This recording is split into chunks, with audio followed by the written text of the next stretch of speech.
ఆటోలు గాని చిన్న చిన్న మరి ఏదైతే ఉపాధి అవకాశాలు ఉన్నాయో ప్రతి చదువుకున్న నిరుద్యోగి కూడా ఆ ఉపాధి ద్వారాగా మీ కుటుంబాలని పోషించుకునే పరిస్థితి వచ్చింది కాబట్టి మరి చంద్రబాబు నాయుడు గారిని మరొకసారి అధికారంలో తీసుకురావడం కోసం ప్రతి ఒక్కరూ కృషి చేయాలని చెప్పి మాదిగల మద్దతు మాత్రం మరి ఎన్డీఏ కూటమి చంద్రబాబు నాయుడు గారు మరి ఇక్కడ ఉండబడే యనమల దివ్య గారిని గెలిపించడానికి తీవ్రంగా కృషి చేస్తాం.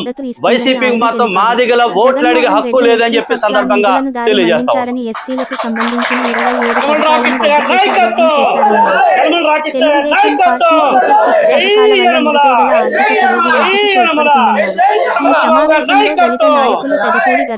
ఆటోలు గాని చిన్న చిన్న మరి ఏదైతే ఉపాధి అవకాశాలు ఉన్నాయో ప్రతి చదువుకున్న నిరుద్యోగి కూడా ఆ ఉపాధి ద్వారాగా మీ కుటుంబాలని పోషించుకునే పరిస్థితి వచ్చింది కాబట్టి మరి చంద్రబాబు నాయుడు గారిని మరొకసారి అధికారంలో తీసుకురావడం కోసం ప్రతి ఒక్కరూ కృషి చేయాలని చెప్పి మాదిగల మద్దతు మాత్రం మరి ఎన్డీఏ కూటమి చంద్రబాబు నాయుడు గారు మరి. మీడియా మిత్రులందరికీ నమస్కారం.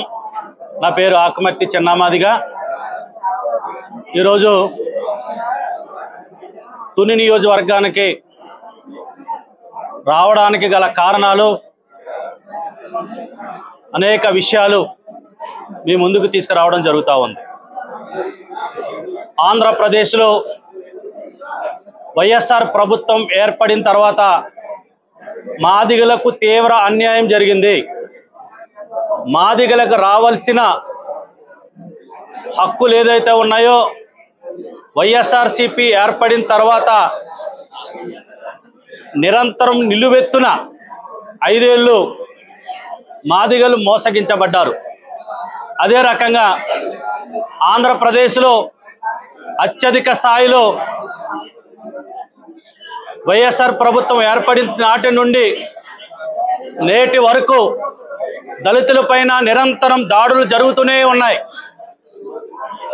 2019లో దళితులకి న్యాయం జరుగుతుందనే ఉద్దేశంతో ఆనాడు తెలుగుదేశం ప్రభుత్వం వీడి వైఎస్ఆర్సీపీ ప్రభుత్వాన్ని గద్దెని ఎక్కించడం కోసం మాలా మాదిగా రెల్లీలందరూ కూడా 95% మంది ఓట్లేస్తే ఆ ఓట్లేసిన ప్రజల్ని నట్టేట ముంచాడు జగన్మోహన్ రెడ్డి గారిని సందర్భంగా తెలియజేస్తా ఉన్నాను. అదే రకంగా దళితులను హత్య చేసిన వారిని వెంట పెట్టుకుని తిరుగుతూ మరి ఎవరైతే ముద్దాయిలు ఉన్నాడో ఆ ముద్దాయిలను కాపాడుతూ ఉన్నాడు జగన్మోహన్ రెడ్డి గారిని సందర్భంగా తెలియజేస్తా ఉన్నాను. మరి ముద్దాయిలను కాపాడిన వారికి మీరు అండగా ఉంటారా దళితులు, లేకపోతే మన పక్షాన ఉన్న చంద్రబాబు నాయుడు గారు పక్షాన ఉంటారా తేల్చుకోవాల్సింది మీరే అని చెప్పి సందర్భంగా తెలియజేస్తా ఉన్నాను. అదే రకంగా మరి వైఎస్ఆర్ ప్రభుత్వం ఏర్పడిన తర్వాత 27 రకాల దళిత సంక్షేమ పథకాలన్నీ రద్దు చేస్తే స్వయంగా నేను ఆ పార్టీలో ఉన్నప్పుడు ముఖ్యమంత్రి గారిని కలిసి మా సంక్షేమ పథకాలు ఇవ్వండి అని చెప్పి అడిగితే అలా ముసిముసి నవ్వులు నవ్వుతాడు తప్ప ఆ నిధుల కోసం మాట్లాడే పరిస్థితులు లేవు. 72,000 కోట్ల ఎస్సీ ఎస్టీ సప్లై నిధులు దుర్వినియోగం చేస్తే మరి ఎవరు కూడా మాట్లాడలేని పరిస్థితులు లేవు. 29 మంది ఎస్సీ ఎమ్మెల్యేలు ఉంటే కనీసం ఒక్క మాట మరి అసెంబ్లీలో మాట్లాడలేని పరిస్థితులు ఉన్నాయి. కానీ ఈరోజు మరి చంద్రబాబు నాయుడు గారు అనేక హామీలు ఇవ్వడం జరిగింది. ఇప్పుడు ఆ హామీలు ఖచ్చితంగా నమ్మాలి. ఎందుకంటే 200 నుంచి 2,000 రూపాయలు మరి పెన్షన్ పెంచిన ఘనత చంద్రబాబు నాయుడు గారికే ఉంది.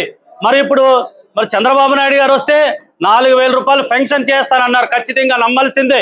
ఎందుకంటే 200 నుంచి 2,000 రూపాయలు పెన్షన్ చేసి మనం అందుకున్నప్పుడు మనం 2,000 మరి ఇప్పుడు 2,000 రూపాయల నుంచి 3,000 రూపాయలు పెంచడానికి 5 ఏళ్ళు పట్టింది జగన్మోహన్ రెడ్డి గారికి.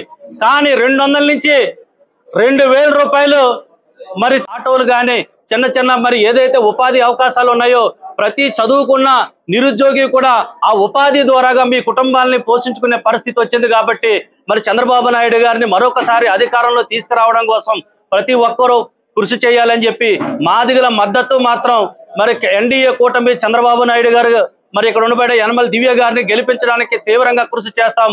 వైసీపీకి మాత్రం మాదిగల ఓట్లు అడిగే హక్కు లేదని చెప్పి సందర్భంగా తెలియజేస్తా ఉన్నాం. యనమల రామకృష్ణ గారి నాయకత్వం, యనమల రామకృష్ణ గారి నాయకత్వం. జై యనమల, జై యనమల, చంద్రబాబు గారి నాయకత్వం.